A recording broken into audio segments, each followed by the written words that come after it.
Guys,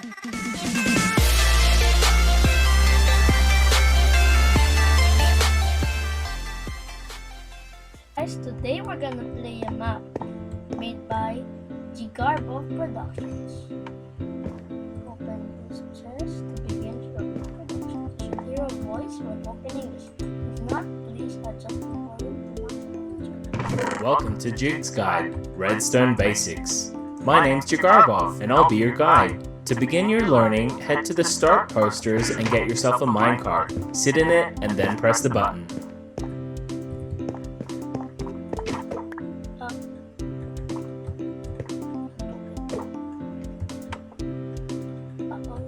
I'm gonna fix up there.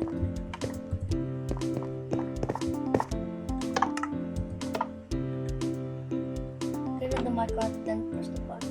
It is important you must stay to minecart until You made it! Sometimes you'll have to push a button or pull a lever to continue. Everything you see here is powered by redstone.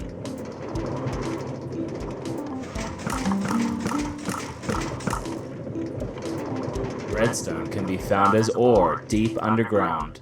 You'll need an iron pick or better to mine it. Redstone can be used for so many things like doors, automatic farming systems, and even combination locks. Heck, even the animated characters right here in the mine are powered by redstone. Generally, components next to redstone and blocks powered by redstone will activate. Check out the redstone lamps that turn on when the block of redstone is next to them or when they're powered by the redstone dust. You can even do stuff like ejecting players from minecarts with redstone. Now you see what power there is with redstone. Step on the pressure plate sitting on the blocks of gold and you're ready to begin. Now the real fun begins. You unlock the basics. Head in there and learn how to use and play with redstone power. These are pressure plates. When you stand on them, they emit redstone power and can activate redstone components like doors. For the sake of this tutorial, you can only place them on blocks of gold. Try it now.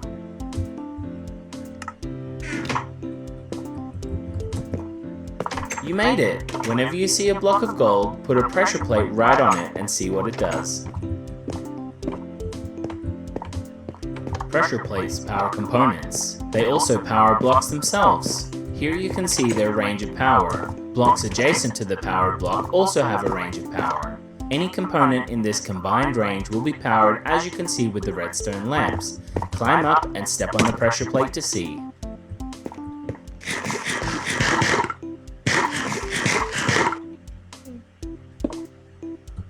If you didn't already notice, redstone is able to do a lot of stuff. All of these components do something different when you step on your pressure plate.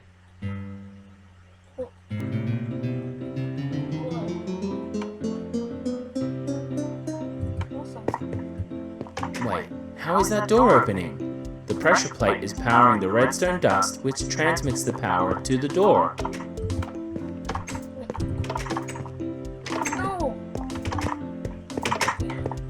I'm going to give you some levers now. For the sake of the tutorial, these can only be placed on blocks of diamond.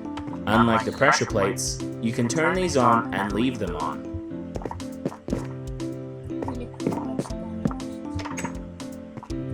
More stuff? Now you're getting some redstone dust. This can only be placed on red wool. Let's see if you can get through the door.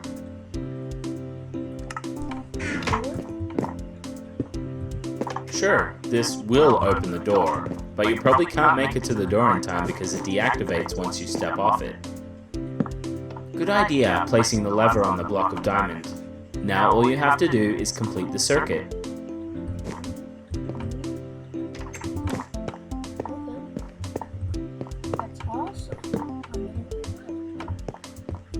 This is the furthest that redstone dust can transmit full power without extra components.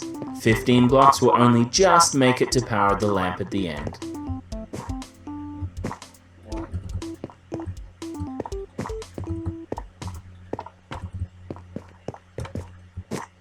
Since the length of redstone dust is 16 here, it's too long to power the lamp.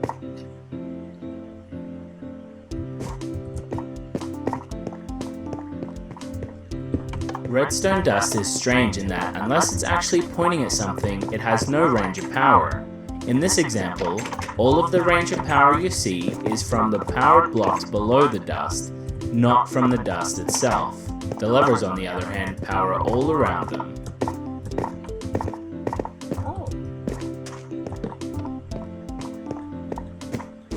So you know that redstone power can only travel 15 blocks using redstone dust. That little grey thing right there is called a repeater. It will boost the power back up to 15 and allow it to transmit even further.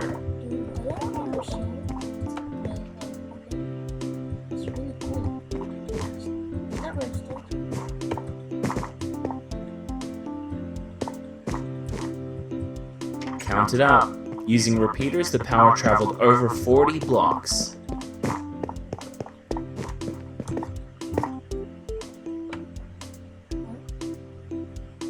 Notice how long it took for the power to travel through all the repeaters? They can be adjusted to increase the delay of power through them.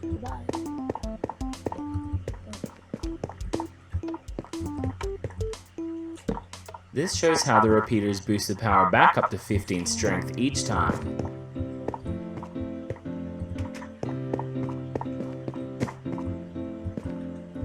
But of course, repeaters can only repeat if they take in a power level of at least 1. Blocks mostly fall into two categories. Most opaque blocks are able to transmit power, whereas non-opaque blocks will not. Of course, there are exceptions. Try them all out or look in the test rooms for more examples later. Each line of repeaters is set to a different delay. See how the lamp lights up at different speeds?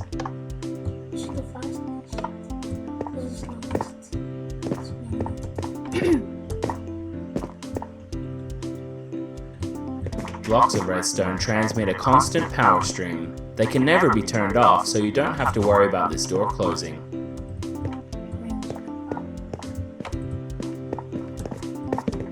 This is a piston.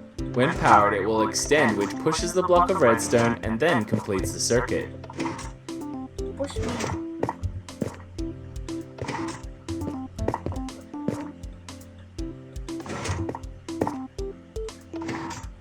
Wait. Whoa.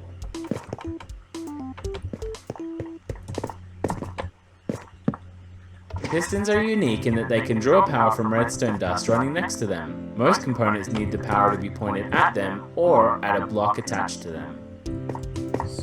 So they don't get like head.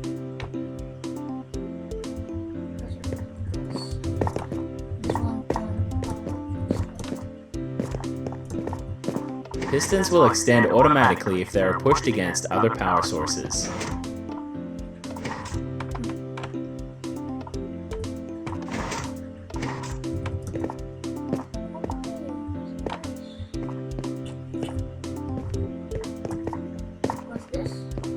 Now you're getting some redstone torches.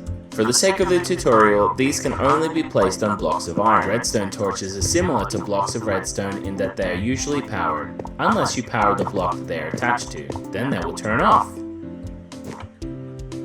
This orientation of redstone components is put together in a certain way. In order to get through the door, you must power both redstone torches. This will turn both off, which will allow the final torch to turn on.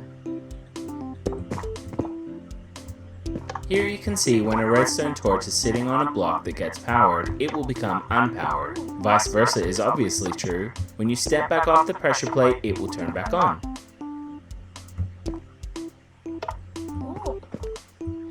Using the unique properties of redstone torches, you can create a chain reaction of torches turning on and off as the power goes through the circuit.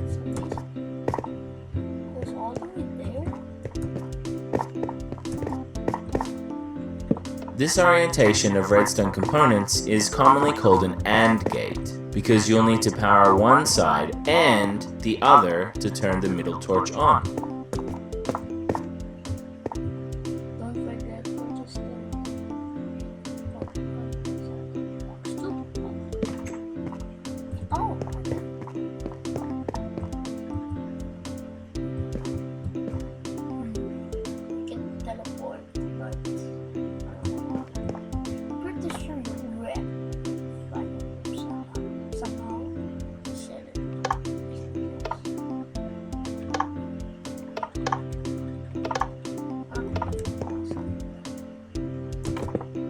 that's it for the basics. The next room will test your knowledge and give you the key to unlock the test rooms and free build. Good luck! What is that?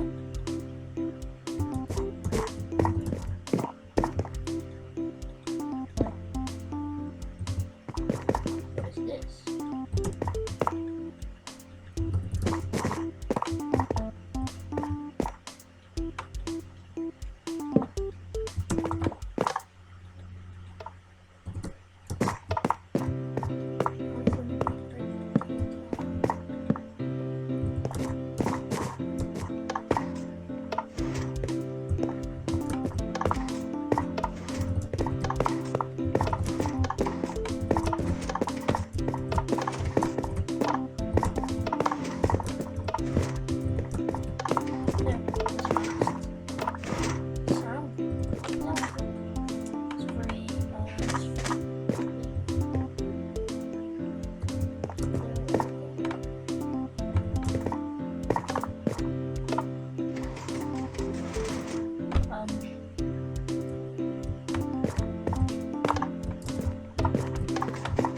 Congratulations!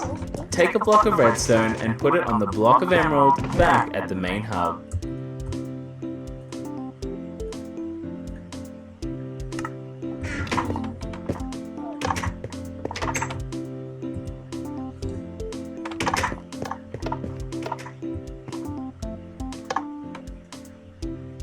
Block of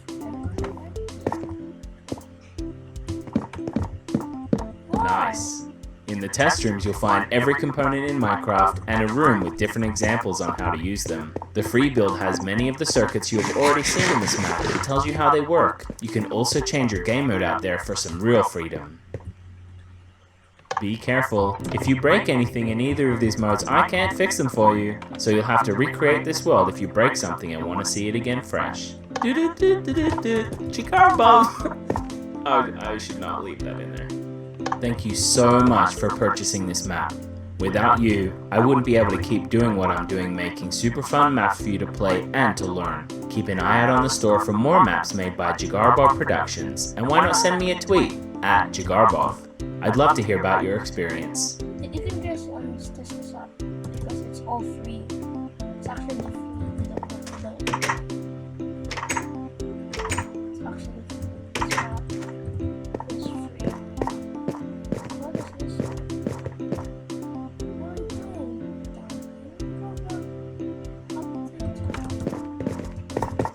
Wait, what? Okay. Is this a glass? Oh, it's nice. I like it. Looks awesome. Isn't this supposed to be so?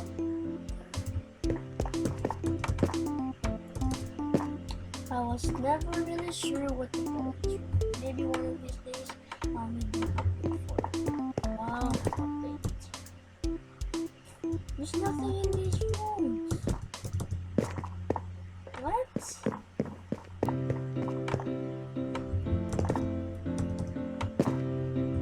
Oh hey, this corridor is for if they added more stuff to the game.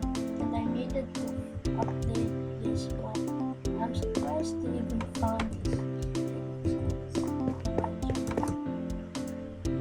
Oh, let's see the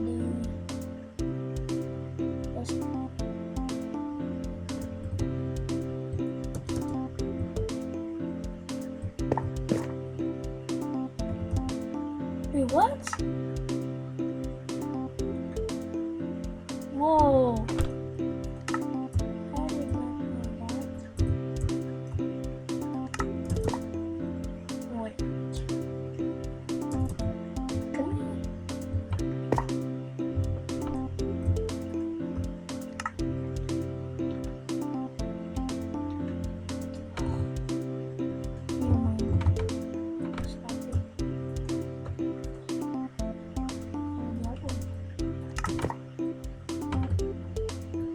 Let's see if we can make it end point.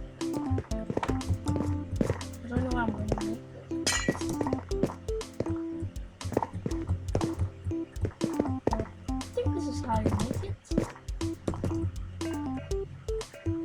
pretty sure it's wrong.